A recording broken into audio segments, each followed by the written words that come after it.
ابن القیم رحمۃ اللہ علیہ نے اپنی کتاب الفوائد میں لکھا ہے، بڑی ہی پیارا پوائنٹ دیا ہے مجھے، آپ کو، ہم سب کو۔ وہ کہتے ہیں دافع الخطرہ، خطرہ، یہ ناٹ خطرہ اردو والا، یہ خطرہ عربی میں بھی خطرہ وہی ہوتا ہے، خطرہ رزق، لیکن اس کا ایک اور میننگ بھی ہے، خیالات، یعنی خیالات کی حفاظت کریں۔ خیالات یعنی آپ کو اور مجھے جو خیالات آ رہے ہیں ان کی حفاظت کریں۔ مثلا کیسے حفاظت کریں؟ اگر گناہ کرنے کا خیال آیا ہے، کچھ غلط کرنے کا خیال آیا ہے، خیال آیا ہے، خیال سے مراد آپ کی زندگی میں آپ وہ عمل نہیں کرتے ہیں، میں بھی نہیں کرتا ہوں، لیکن خیال آ گیا، یہ خیال کس نے ڈالا؟ یقیناً شیطان صاحب نے ڈالا، اس کا کام ہی یہی ہے، شیطان نے خیال ڈالا۔ شیطان خناس ہے۔ خناس، خناس کون ہوتا ہے؟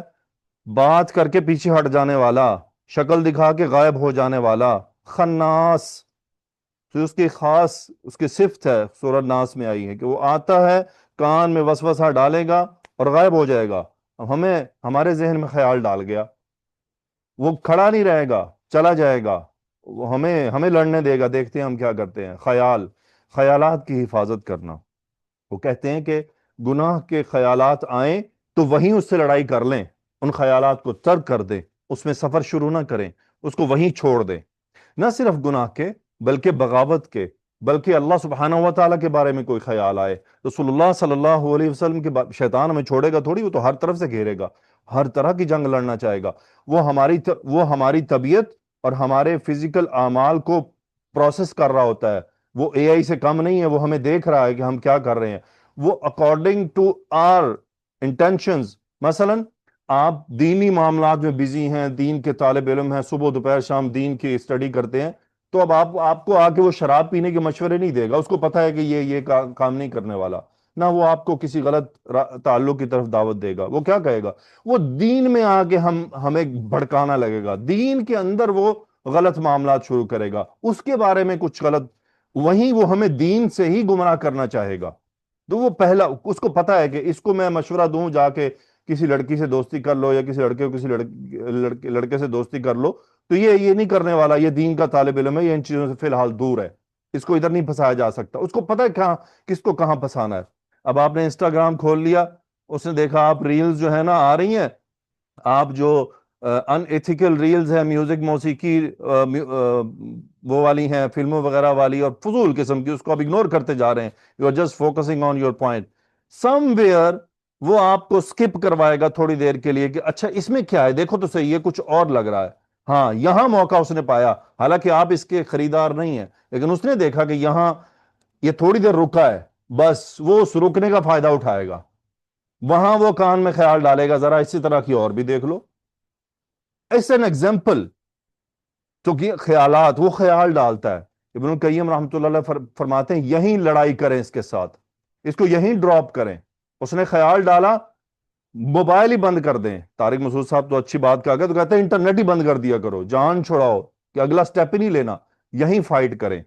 وہ کہتے ہیں اگر یہاں فائٹ نہیں کیا آپ نے تو یہ کنورٹ ہوگا، خیالات کنورٹ ہوں گے۔ کہاں کنورٹ ہوں گے؟ یہ فکر میں کنورٹ ہو جائیں گے۔ فکر کیا ہوتی ہے؟ کہتے ہیں یار فلاں آدمی کو نا بہت فکر ہے۔ فکر کیا ہوتی ہے؟ ہر وقت ذہن میں وہ معاملہ چلتے رہنا، اسی کے بارے میں سوچنا، اسی کے بارے میں پلاننگ کرنا۔ یعنی اگر خیالات کا دفاع نہ کیا گیا تو وہ فکر کے اندر کنورٹ ہوں گے، مطلب ہے کہ اس عمل کو کرنے کے لیے یا اس چیز کے بارے میں ہمارا ذہن سوچنے لگے گا۔ ابھی بھی ہمارے پاس موقع ہے، ہم یہاں فکر سے لڑ سکتے ہیں، ہم یہاں اس فکر کو ڈراپ کرنے کی کوشش کریں، یہیں اس سے لڑائی کریں۔ اگر ہم نے اس سے لڑائی نہ کی تو یہ کہاں کنورٹ ہوگا؟ یہ شہوت میں کنورٹ ہو جاتا ہے۔ شہوت کیا ہوتی ہے؟ یہ شہوت میں کنورٹ ہوتا ہے، انسان کے اندر خواہش پیدا ہو جاتی ہے۔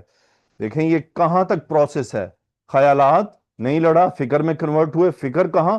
اب شہوت میں۔ شہوت میں کیا؟ اب مجھے ضرورت پیدا ہو چکی ہے۔ مثلا آپ کو پیزا کھانے کا خیال آیا، آپ نے لڑ لیا مجھے نہیں کھانا، میں ڈائٹ پہ ہوں، دوبارہ آیا، شیطان نے کہا نہیں آج تو میں تجھے پیزا کھلا کے ہی رہوں گا۔ آیا، اچھا آپ نے تھوڑا خیال کیا پیزا، اس نے صبح آپ کے ذہن میں نہیں آج تم نے ڈائٹ توڑنی ہے، پیزا کھانا ہے۔ تھوڑی دیر لڑائی کی، اگر لڑائی سے جیت گئے تو ٹھیک ہے، نہیں جیتے تو پھر فکر میں کنورٹ ہو گیا، پیزا ہی چل رہا ہے۔ وہ اتنا پیزا چلے گا کہ وہ شہوت میں کنورٹ ہو جائے گا کہ اب ہمارا جسم، ہماری باڈی ڈیمانڈ کرے گی کہ بھئی ہون تو میں پیزا کھانا ہی کھانا ہے.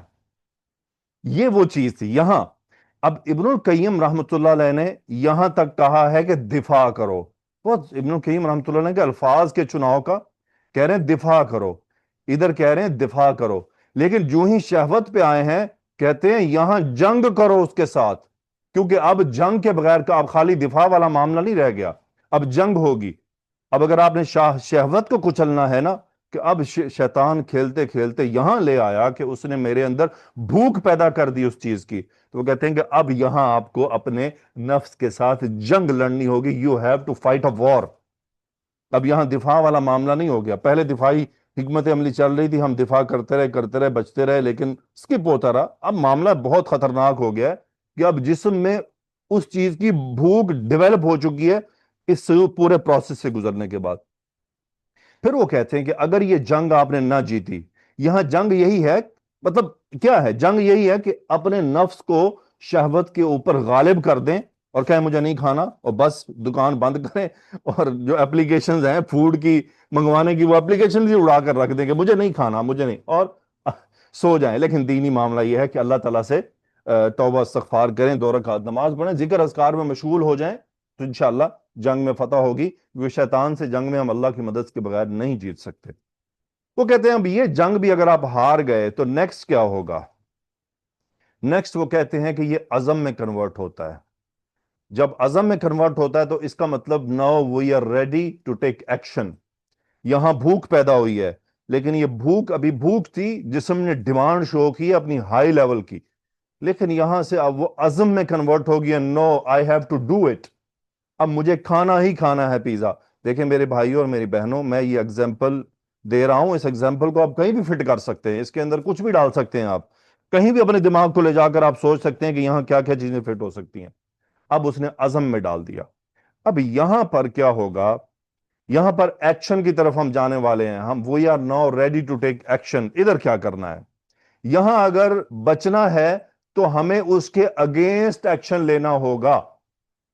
مثلا پیزے کی شہوت اس نے ڈال دی تھی، ہم لڑتے آئے پیزا کھانے کا عزم کر لیا، لیکن اب کیسے دفاع کرنا ہے؟ اب پیزے کا تو ڈیمانڈ کر رہی ہے باڈی، شہوت میں جا چکی ہے. Now what we have to do، عزم ہو چکا ہے، میں نے ایکشن لینا ہے. اب باڈی مجھے لے آئی ہے یہاں تک، شیطان گھیر لایا ہے. اب میں کیا کرنا چاہتا ہوں؟ میں پیزے کی جگہ پہ فروٹ سیلڈ آرڈر کر دوں دبا کے اور اس کو کھا لوں. تو اب کیا ہوگا؟ میری باڈی کو ایک بھوک، ایک شہوت، ایک خواہش پیدا ہوئی. میں نے کیا کیا؟ میں نے لڑائی لڑی لیکن عزم تک لے آیا، لیکن میں نے یہاں بھی ہمت نہیں ہاری. میں نے کہا نہیں، تجھے میں پیزا تو نہیں کھلاؤں گا. تو میں نے جناب فروٹ سیلڈ آرڈر کیا، یا میں نے جو ہے گرل چکن آرڈر کیا، اور اپنے جو جسم کی بھوک تھی اس کو میں نے اس کے پیزے کے اگینسٹ کچھ کھلا دیا. اب جو ہی باڈی نے کچھ کھایا تو وہ کیا ہوا؟ بیسیکلی باڈی کو اصل میں بھوک لگی تھی. شیطان دکھاتا رہا، لیکن میں نے اس شیطان کی نہیں مانی، بلکہ اللہ کی مدد سے اس کے اگینسٹ ضد عمل لے کر آیا. مثلا اس مثال کو پوزیٹیولی لیجئے گا. شیطان کسی انسان کو گھیرتا ہے کہ وہ اس کو زنا کی طرف لے کر جانا چاہتا ہے. اس کا اپوزٹ کیا ہے؟ اس کا اپوزٹ میرڈ ریلیشن شپ ہے. یعنی بجائے اس کے کہ وہ اس طرف، اب ہمارے پاس عزم ہے، ہم we are here at this point. بہرحال آپ اس کو خود آپ میری باتوں کو سمجھ سکتے ہیں. میں نے جو پیزے کی مثال دی ہے، لیٹس ٹیک اٹ اور اس کو ادھر لے کر چلیں. اور کیونکہ آپ میری بیٹیاں بیٹھی ہوئی ہیں اور میرے بھائی بیٹھے ہوئے ہیں، میں زیادہ وضاحت نہیں کر سکتا. میں نے جتنی ایک با حیا طریقے سے اس بات کو سمجھانے کی کوشش کی ہے، ورنہ اس کو کھولیں تو بہت ساری چیزیں نکل آئیں گی اس کے اندر. But take it an example اور اس کو اپلائی کرنے کی کوشش کریں کہ ہم نے کرنا کیا ہے، ہمارے پاس آپشنز کیا ہیں. اور اگر مطلب کسی کی شادی نہیں ہوئی تو وہ کیا کرے؟ اللہ کے نبی صلی اللہ علیہ وآلہ وسلم نے علاج بتا دیا. اب اگر جسم کو بھوک پیدا ہوئی ہے تو کیا؟ روزہ رکھواؤ، اس کی طاقت کو توڑو. یہ روزہ ہے، اس کے اگینسٹ ضد میں عمل موجود ہے. اسی طرح اور بہت ساری چیزیں ہیں، ہمیں اس کے اگینسٹ اسلامک ایکشن لا کر اس کے عزم کو یہاں بریک کرنا ہوگا. ابن القیم فرماتے ہیں اگر آپ یہاں ہار گئے، آپ نے عزم کیا اور کر ڈالا، اٹ از بینگ ڈن، خلاص ہو گیا. اب کیا ہے؟ اب کیا بنا؟ ابھی بھی کوئی آپشن ہے؟ وہ کہتے ہیں کہ ابھی یہ مسئلہ بن چکا ہے. اب یہاں عمل کرنے کے بعد یہ عادت میں کنورٹ ہوگا. اللہ اللہ.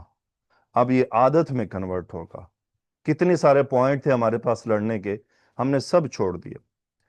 اب وہ عادت میں کنورٹ ہوا، اور جب وہ عادت میں کنورٹ ہو جاتا ہے تو یہاں سے یہاں تک کا سفر اس کوائٹ چیلنجنگ. ایسا نہیں ہے ناممکن ہے. کوئی بھی عمل، توبہ بہت بڑا ہتھیار ہے، لیکن اب توبہ کرنے کے بعد، جب ہم توبہ کریں گے تو توبہ کرنے کے بعد اس پر ثابت قدمی اب ہمیں دکھانی ہے. تو وہ ثابت قدمی کیسے ہوگی؟ میری بیٹی اور میرے بھائیوں، ثابت قدمی کے لیے سب سے بڑی چیز، پہلے اللہ تعالیٰ سے مدد درکار ہے. اللہ تعالیٰ سے سوال کرنا ہوگا، اللہ سے مانگنا ہوگا، رونا پیٹنا ہوگا. اس کے بعد وہ جو چیز بھی ہمیں گناہ کی طرف لے جانے والی ہے، جو چیز بھی تھی واٹس ایور، وہ چاہے بندہ تھا، چاہے اپلیکیشن تھی، چاہے دوست تھے، چاہے کچھ بھی تھا، ان سب کو ڈراپ آؤٹ کرنا ہوگا. کرنا ہوگا. اگر ہم کہیں کہ میں، یعنی مثلا کوئی بھی آدمی کسی گناہ میں مبتلا ہوا، اور وہ اس کے گناہ میں مبتلا ہونے کے جو ذرائع ہیں، اگر وہ چاہتا ہے کہ وہ ان کو رکھتے ہوئے اپنی توبہ پر ثابت قدم رہ سکتا ہے، تو no, it is not going to happen. یہ نہیں ہونے والا. ہمیں، اور پھر شیطان وہاں آ کے ہمیں وہاں بھی گھیرے گا. جب ہم ڈراپ کرنا چاہیں گے، وہ کہے گا دیکھو تم اس سے یہ کام بھی لے سکتے ہو. مثلا سوشل میڈیا سے لے لیں، کہے گا دیکھو سوشل میڈیا سے تم دین کا کام بھی لے سکتے ہو، اس کو چھوڑنا کیوں چاہ رہے ہو؟ Why you want to drop it? No, you should not drop it. وہ الو کا پٹھا ہمیں یہاں بھی گھمائے گا، وہ ہم سے ڈراپ نہیں ہونے دے گا. وہ کہے گا نہیں، تم ادھر بیٹھو، تم ادھر دینی کام کرو، تم اچھے کام کرو، تم اچھی چیزیں لکھو. کیوں؟ کیونکہ وہ ہمیں چاہتا ہے کہ تم اس دلدل میں رہو. اور پھر ایک دم ہوگا. ایک شیخ تھے، میں نے ان کو سنا تھا بہت عرصہ پہلے، اب مجھے نام یاد نہیں، بنگلہ دیش کے تھے، بہت اچھا بیان کرتے تھے، مجھے بھول گیا، بہت عرصہ پہلے سنا. وہ کہتے تھے کہ شیطان آپ کو کمفرٹیبل پوزیشن میں لاتا ہے. پہلے جب آپ توبہ کرتے ہیں نا، آپ کو بالکل کوئی خیال نہیں دے گا. وہ کہے گا بس جی تمہاری توبہ فٹ ہو گئی ہے، ایوری تھنگ از ڈن، خلاص فورگیٹ اٹ، اب کچھ نہیں ہونے والا. اور وہ اسی اسنا میں انہی ذرائع کے ذریعے، جن کے ذریعے پہلے معاملہ خراب ہوتا، وہیں سے دوبارہ حملہ آور ہوگا. لیکن کچھ عرصے کے لیے آپ کو بالکل چھوڑ دے گا کہ اگر ریلیکس، انجوائے ناؤ، آپ کی توبہ ہو گئی ہے، آپ اپنا دینی زندگی انجوائے کریں، مزے کریں، اب آپ جنتی ہو چکے ہیں. اور اسی اسنا میں جب وہ ہمیں ریلیکس پوزیشن میں لے کر جاتا ہے، وہیں دوبارہ حملہ آور ہوتا ہے. تو میرا خیال ہے کہ ساری بات واضح ہے کہ ہمیں خیالات میں ہی، پہلے ہی جھٹکے میں اس سے لڑائی لڑنی ہے.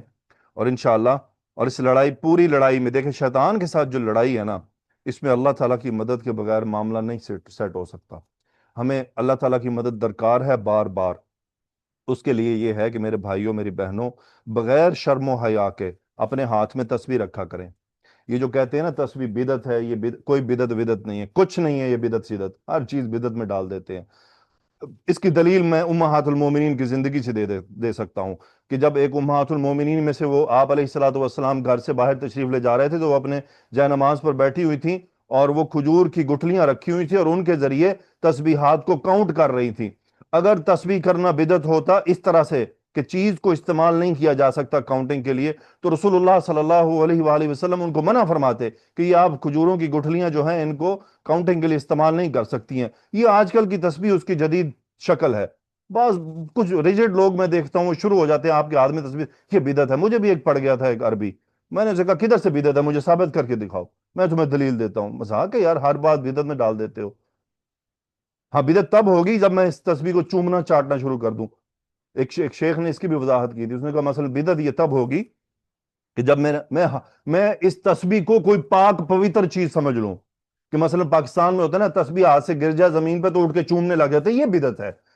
کہ انہوں نے کیسے سوچا کہ یہ تسبیح کے جو دانے ہیں زمین پہ گر گئے تو خدا نہ خواستہ ناپاک ہو گئے ہیں، ان کو چومے بغیر کام نہیں چلے گا.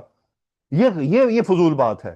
گر گئی دانے ہی ہیں. جیسے میری جوتی گر گئی، میری گھڑی گر گئی، میرا پین گر گیا، میری ٹوپی گر گئی، ویسے تسبیح بھی گر گئی، اٹھاؤ، صاف کرو، جیب میں ڈال لو. یہ چومنے چاٹنے والی کون سی بات ہے؟ یہ غلط ہے.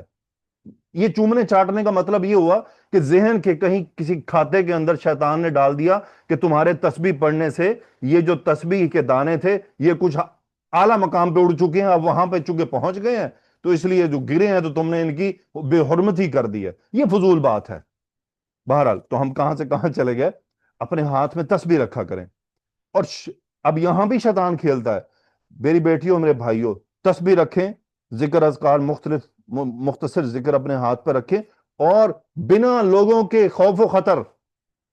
اب دیکھیں یہ لوگوں نے کیا ہوا ہے، یہ کانوں پہ کیا الو کے پٹھے کان چڑھائے ہوتے ہیں. یہ جنہوں نے گانے سننے ہوتے ہیں، آج کل نیا سسٹم آ گیا ہے، وہ کھوپے سے چڑھا لیتے ہیں کانوں کے اوپر. ہیڈ فون جنہیں بولتے ہیں، میں جان بوجھ کے ان کے نام دوسرے لے رہا ہوں. ان کو تو کوئی شرم نہیں آتی پوری دنیا جہان کے سامنے گانے سنتے ہوئے. ان کو تو کوئی شرم نہیں آتی. یعنی اللہ کا نام لینے میں ہم شرما جاتے ہیں، ہم تسبیح کرنے میں شرما جاتے ہیں کہ مجھے کوئی کہے گا کہ یہ جو بڑا مولوی بن گیا ہے. کوئی کچھ نہیں کہتا کہ یہ گانے گانے والا کدھر سے آ گیا، ہر وقت جو ہے نا چماروں کو سنتا رہتا ہے. اس کو تو کوئی کچھ نہیں کہتا. تو مجھے تسبیح کرنے پہ کوئی کیوں کچھ کہے گا، اور میرے بارے میں کیوں کچھ سوچے گا؟ سوچتا ہے تو go to wherever he want. ایسا نہیں ہے. Be positive.